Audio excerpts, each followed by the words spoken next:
Habari Ghani, Nduga, Dada, and those of you who are infiltrators. But I welcome you all to this message today.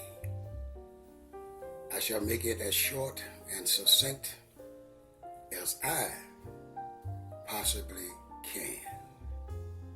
My brothers and sisters, this has to do with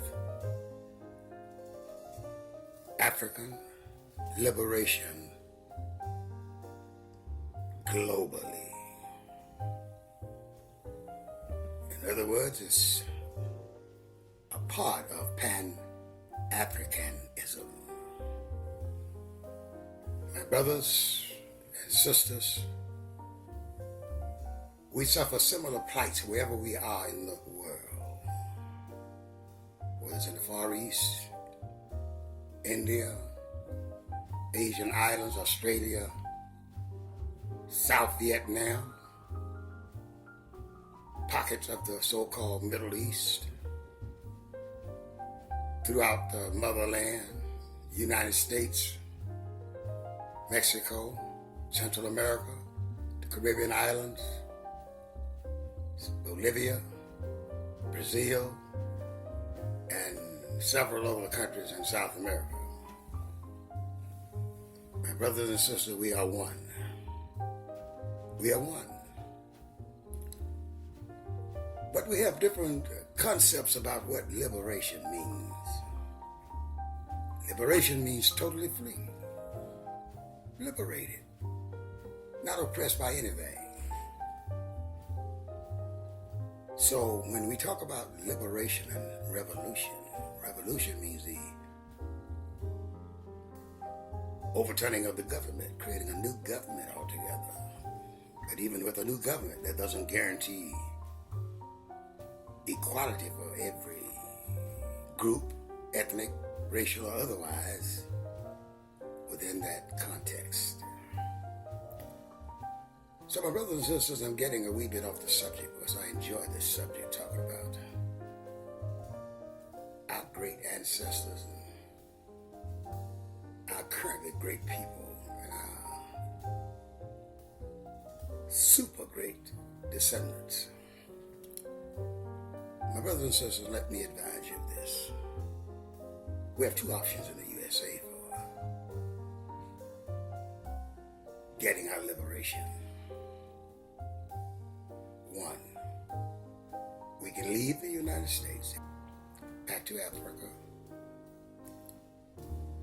or we can stay here on this soil, which our ancestors toiled on 6 days a week, from sun up to sundown, every week of the year, for over 255 years, and never were justly compensated for their labor. We built this whole country up, give it its very deluxe economic base. We did that. This country would not exist if it were not for us. We built it with the help of others. So my brothers and sisters, listen. Not only that, but our ancestors' blood, their flesh, their tears, have mixed with the soils of this land in specific regions and fertilized it, made it better. Do you hear me, my brothers and sisters? So we must somehow secure some land that we can make sovereign, establish our own government, armies, and governmental systems within by ourselves, My brothers and sisters, listen. It's not hard to do. We make it difficult because we have been trained to make us submissive slaves, to believe we were incapable of governing ourselves. Not every one of us, but some of us, too many of us. So my brothers and sisters, we must listen. There's some land right here. Those who want to go back to Mother Africa, go back, but remember we're all in the same struggle, and when the word is given, we shall struggle all over the globe. This is an extension of the mother continent where we are here, especially what is known as the Black Belt. The soil where our ancestors worked for almost 300 years and are still working today. And by international law, not the white man's law, international law. Those who work the land and thrive in the land through their sufferings and their joys, through their lives, and toil and till the soil. That's their land. That's international law. So by right and by law, this area most of us occupy in the United States right now is our land. It's just occupied by our oppressors, our ancestors' slave masters. But it belongs to us. And we have to find a scientific, guaranteed to work solution to our dreadful plight and receive what Mother Nature provided us with as a gift to us. So I promise you this, my brothers and sisters. Once we can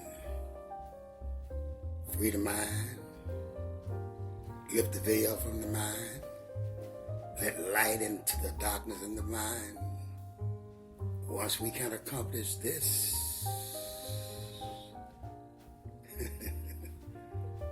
liberation is ours. Because we'll know it's ours. Because all at once our consciousness that was dark before now is lit with the knowledge of the universe and who we are. So my brothers and sisters, listen to me. We need some land. We need to go back and study the group that started way back in the 60s there. Brothers from Detroit there. Republic of New Africa. Read some of their materials and others' material and understand we can be Pan-Africanists in soul, in spirit, in life, in everything, and yet find our new domicile in a new Africa where many of our ancestors gave their lives, made the soil rich, fertilized it with their blood, sweat, and tears. So we have a right to honor them and to lift them up. Because even though we are brothers and sisters with our brothers on the continent, the motherland, they did not lose these ancestors to chattel enslavement. These were our ancestors. These were the ones who were sent across the ocean to the Western world. Those are different ancestors they had in this context. And yet you both served and worship and evolved from all the ancestors of Africa. way back into the time in history where light was just beginning to seep over the horizon. So my brothers and sisters, we must, without a shadow of a doubt, get the correct ideology for us to follow and concretize Pan-Africanism in this lifetime and liberate by whatever means is necessary that land that belongs to our ancestors, for they worked it for nearly 3 centuries and fertilized it, made it rich with their blood, their sweat, and their tears, and their flesh. That's our land by the law of inheritance.